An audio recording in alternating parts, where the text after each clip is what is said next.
All right, everybody, welcome to Math with Grace.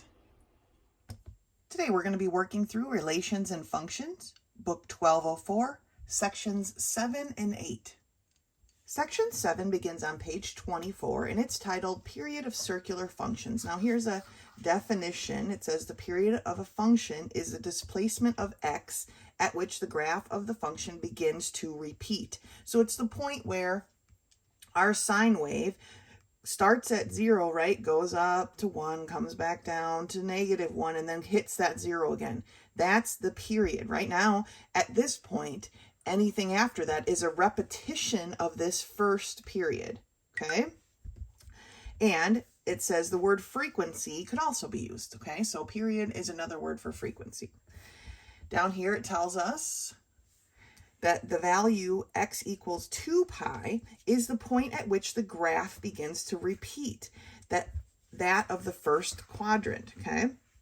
The coefficient of x is the constant that determines the period. So the general form now becomes this: f of x equals a sine b of x, okay? And what does all that mean? Well, that's at the top of page 25, so let's slide the book down here. That means that the absolute value of a, so I'm going to rewrite f of x is equal to a sine bx, okay? The absolute value of a is the amplitude, okay? And b determines the period. So if you remember from the last lesson, the amplitude is how high it's going to go, right? So now b is how far it goes before it starts to repeat. That's what we're looking at. So the period, p, but you need to think of it as a capital P, because in a minute they're going to use a different p and it's going to be a lowercase. So always think of the period as a capital P, is found by taking 2 pi divided by b, or over b, okay? Whatever is the coefficient of this x. And that's for the functions of sine, cosine, secant, and cosecant, because they're the ones that kind of run left to right, okay? So if you had the y equals the sine of 2x, and you put that into your formula, you would see that the period would repeat itself at pi. And by knowing that allows you to graph your sine wave appropriately, okay? Let's keep looking down here. Scroll, I went way too far, sorry. Now, for the tangent and cotangent, so from the graph of the tangent and cotangent, the normal frequency is pi units, right? Because that one kind of goes up, down and up, and then up and down. So it already is. So the normal frequency is already pi units. And for the period, for these functions, is pi units. So for tangent and cotangent, p equals pi over b. So this one's a little bit different. So make a note on whatever note cards you like to keep for your work that we have the period for the sine, cosine, secant, and cosecant is p equals 2 pi over b. But for the period of a tangent and cotangent, it is pi over b. Okay, let's turn the page. So the top of page 26 here says complete these activities, right? The period of y equals 2 sine 4x is, all right, so the period is going to equal 2 pi over b. So what do we know? We know our b, 2 pi, is 4, right? Our b is 4. So then we just reduce. So our period is pi over 2, okay? What about the period of y equals sine x over 4? Well, this could be rewritten as y equals the sine of 1/4 x, right? So our period is going to be 2 pi over 1/4. But remember, we can't divide by a fraction, so it's 2 pi over 1 times 4 over 1, okay? We're going to take the reciprocal and multiply, so we get 8 pi. Okay, the period of y equals cosine x over 3. Well, again, let's rewrite this into y equals the cosine of 1/3 x. okay? And then we have 2 pi over 1/3. So 2 pi over 1 times 3 over 1 is 6 pi, okay? Let's do the next one because it's a tangent. Let's do it together. So y equals the tangent of 2x. Now remember, for tangents and cotangents, it's pi over b, in this case 2. And actually, that's our answer, right? Because we can't reduce that one any farther. And then it asks us to graph a couple here. So we're going to do, let's do 6 together. And let's do, I don't know, let's do 6 and 7. Okay, so I'm going to turn the page to the empty graph paper, and we'll come back to that. All right, so I'm just on some random page over here, and let's do 7.6 is y equals the sine of 4x, okay? Well, first of all, our amplitude is just 1, right? There's nothing here, so it's just a 1. But what is our period? Well, our period is going to be 2 pi over 4, or pi over 2. So when we hit this pi over 2 right here, let me mark my 0, we are going to be done. The cycle will be complete. Now remember, with the sine, we always start at the 0. Here's a 1, here's a 0, -1. And we're going to end right here, okay? So we have to figure out how we squish an up, down, up into that, right? Well, the middle point where it's going to cross the 0 again is going to be here at pi over 4, right? Because half of pi over 2 is pi over 4, right? If you take pi over 2 times 1/2, you get pi over 4. So we know that this is the spot where it's going to come back down and cross the 0 line. Now, you can figure out the other spots, right? What is the middle between 0 and, I'm just grabbing a scratch paper here, pi over 4, right? What is between nothing and pi over 4? Or what is half? The halfway point, what is half of pi over 4? Well, if you take that times 1/2, you get pi over 8. Well, that's not really on our chart. Maybe that one is pi over, I thought that was pi over 6. I think it is. But we're going to estimate it to be right about here. It's about the halfway point, okay? And then really we need the halfway point between these two. So what would be the halfway between pi over 4 and pi over 2? Well, first you have to get them to have a same denominator, right? Because this is pi over 4, so this would be 2 pi over 4. Now they have the same denominator. So what's between 1 pi and 2 pi? Well, that's 1.5 pi, right, over 4. But I don't want 1.5, so I'm going to move the decimal. If I move the decimal of the numerator, I need to move the decimal of the denominator. And so now I have 15 pi over 40. But what does that reduce to? Well, it reduces to 3 pi over 8. Now, 3 pi over 8 is not on this chart either. I'm just showing you how you could figure it out if you wanted to label it. Basically, we're going to take the middle to the best of our judgment right about there, the halfway point between those 2 points. So that being said, we can draw our sine wave. Okay, and we just need one section. You could keep going if you wanted, but we only need one section. And that's what it would look like. Okay, now let's look at the next one. Let's see here. What did I say I was doing? 7, right? So 7 is y equals the secant of x over 2, or y equals the secant of 1/2 x, okay? So my amplitude is 1, because there's nothing in front of the secant, and my period is going to be 2 pi over 1/2, right? Or 2 pi over 1 times 2 over 1, or 4 pi. So now I'm starting at my 0, but I got 4 pi. It's not even on here, right? This is a pretty big one. So let's take a look at how we graph this. So to remind yourself of the secant, because it's been a while since we graphed one like this, you could go back and look at section 4, because problem number 9 was the secant. So here's where I graphed it. It's just a couple pages back from where I graphed the last one. And if we look, remember for the secant, we have these breaks, okay? And this break was at pi over 2, and this break was at 3 pi over 2. So that's what we want to keep in mind. We're still starting at 0, but we're starting at 0, 1, and going up, and then we're starting here at 1 and going down, right? And then coming back. So one full period of just the normal one is 2 pi.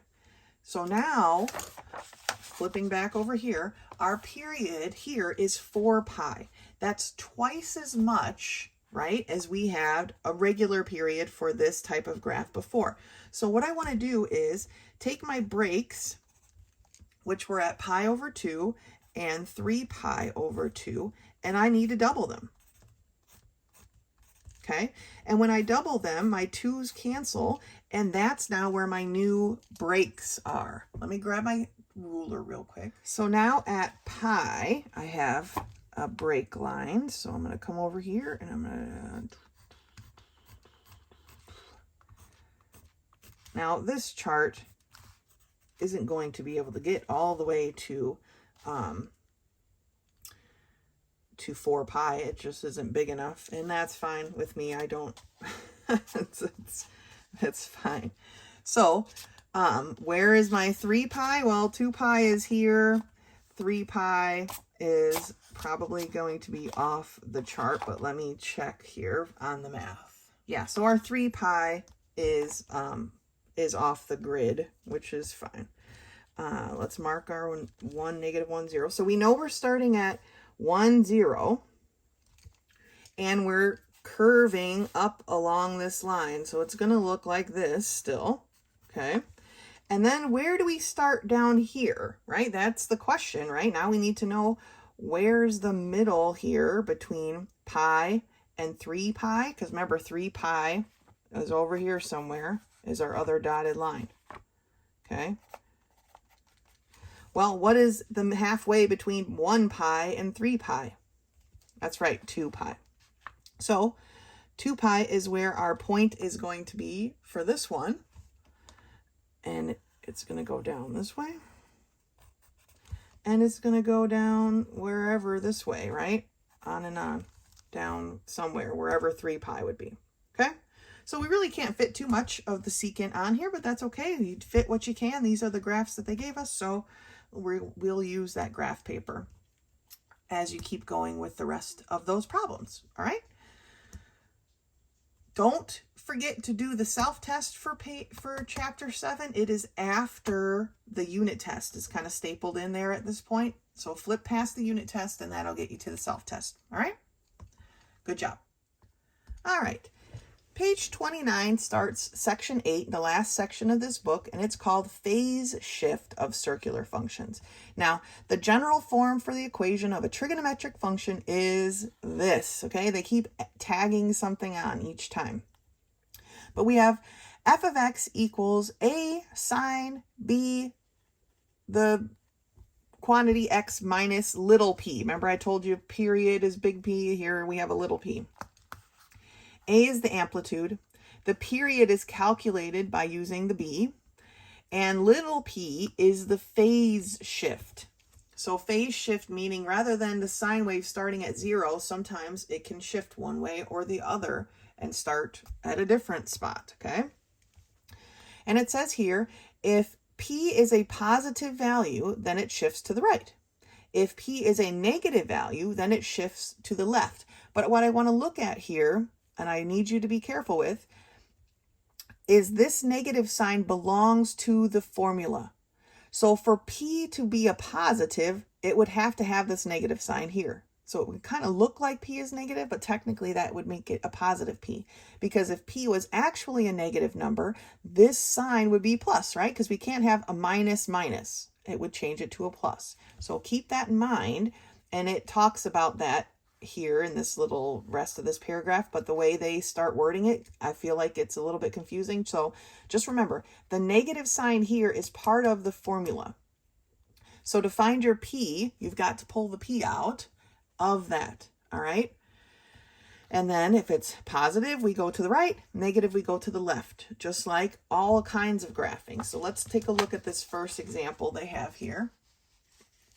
And that says, study the following table of selected values of x and sine times the quantity x minus pi over 2 and what their graphs look like, okay? So here is the normal sine wave right here, okay? This is what it would normally look like, starting at 0 and going from there.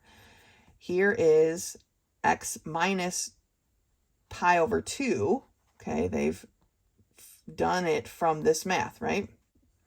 So 0 minus pi over 2 is negative pi over 2. Pi over 4 minus pi over 2 is negative pi over 4, okay?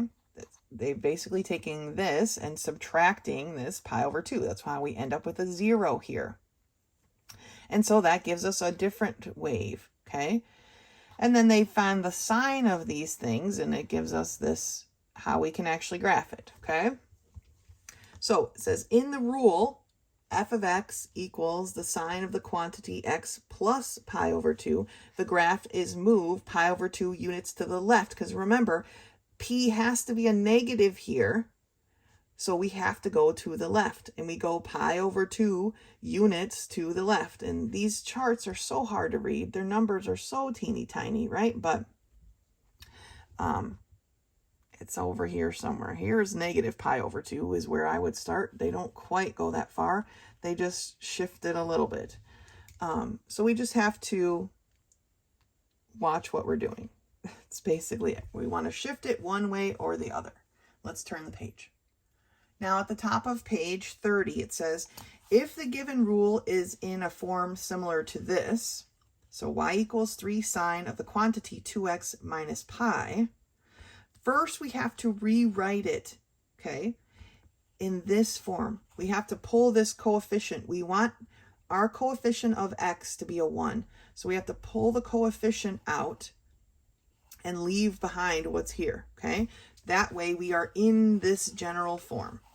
So first we have to get it to that general form, and then we can graph it from there, okay? And they've got an example here for you to study, but let's do some of these problems together. So for problems 1 through 8, they want us to find the phase shift. Now remember, I know it's just literally right here, but I'm going to write it at the top of the page. Y equals a sine b of x minus p, little p being our phase shift. So remember, this minus is part of the equation. So in this case, our little p is equal to a positive pi over 2, okay? Now in this case, we're supposed to have a negative here. So our phase here is a negative pi over 4, because this would be a minus, which would change it to a plus, okay? That's the part they want you to get comfortable with.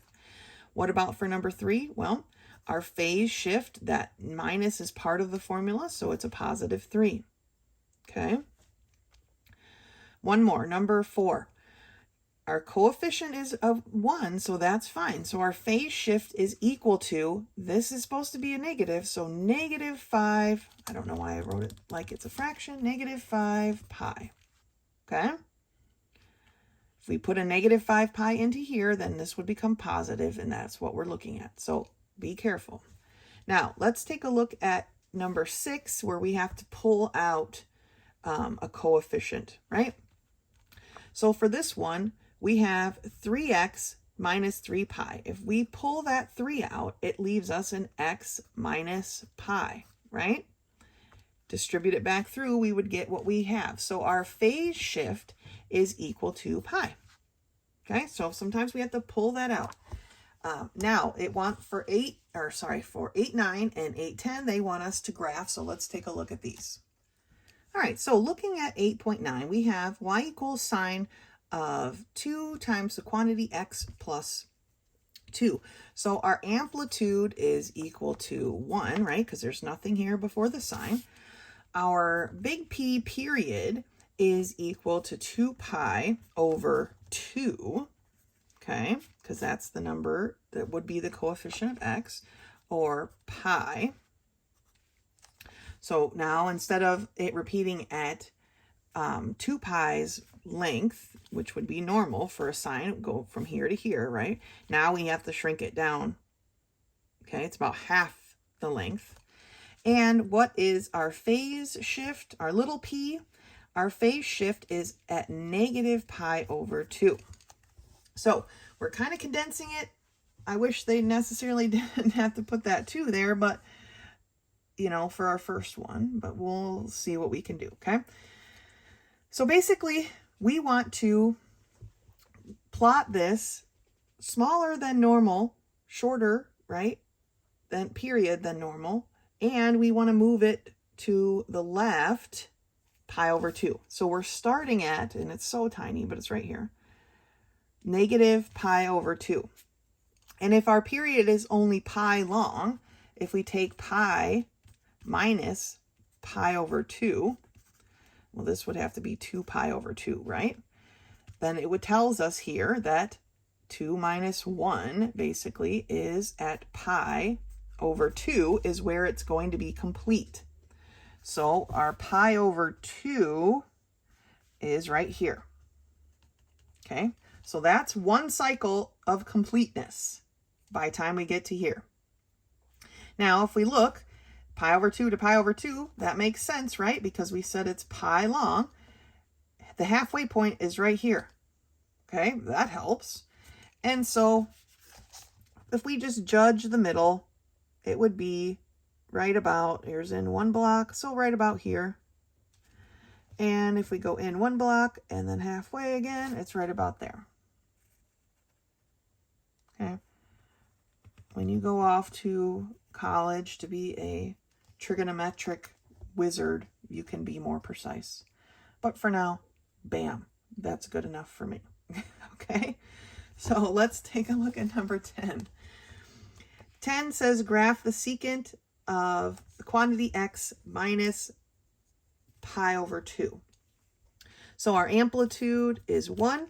Our period for a secant, we don't have a coefficient here, so our period is just 2 pi over 1, or 2 pi. So it's just a normal sequence from here to here. Here's my 0, from there to there. And our phase shift is at pi over 2. So this time we're actually starting from here, okay? I could leave the 0, that's fine. We're starting from pi over 2. So normally we would end at 2 pi, but because we're shifting over, we need to figure out where our new ending is going to be. And to do that, we basically just have to add these. So 2 pi over 1 plus pi over 2. It says I have to double this, right? So 2, and this becomes a 4. So now I have 5 pi over 2 is where we're going to end this, which is like 2.5 pi, which is definitely off this chart somewhere. And it's a secant again. We just graphed the secant, remember? And the secant had barriers. And one of those barriers was at pi over 2. And the other barrier was at 3 pi over 2. Well, we're shifting it now this far, so we need to add those together. Okay, so pi over 2 plus pi over 2 is 2 pi over 2, or just pi, right? And 3 pi over 2 plus pi over 2 is 4 pi over 2, or 2 pi. So those are our new barriers. So here's my ruler.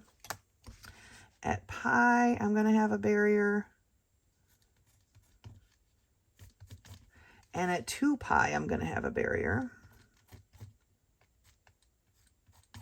Okay, and then remember what the secant looked like? It started up here at 1, and it went up like that. And then it started in the middle between pi and 2 pi. Well, what's in the middle between pi and 2 pi? Well, it's 3 pi over 2, right? Which is this right here, because that's 1.5. And it goes down like this. And down like this. And since we kind of have the chart here, somewhere over here, we would have another thing coming like this from somewhere. Okay? So that's what the secant graph would basically look like and how to calculate it. Okay? That's it for this book. You've got your self-test and then your unit test. If you have questions about any of it, please let me know so I can help walk you through it. I know some of this is kind of weird stuff, but it's not horribly complicated. So, but if you need help, please don't hesitate to let me know. Or you can meet me in my office hours. Otherwise, until next time.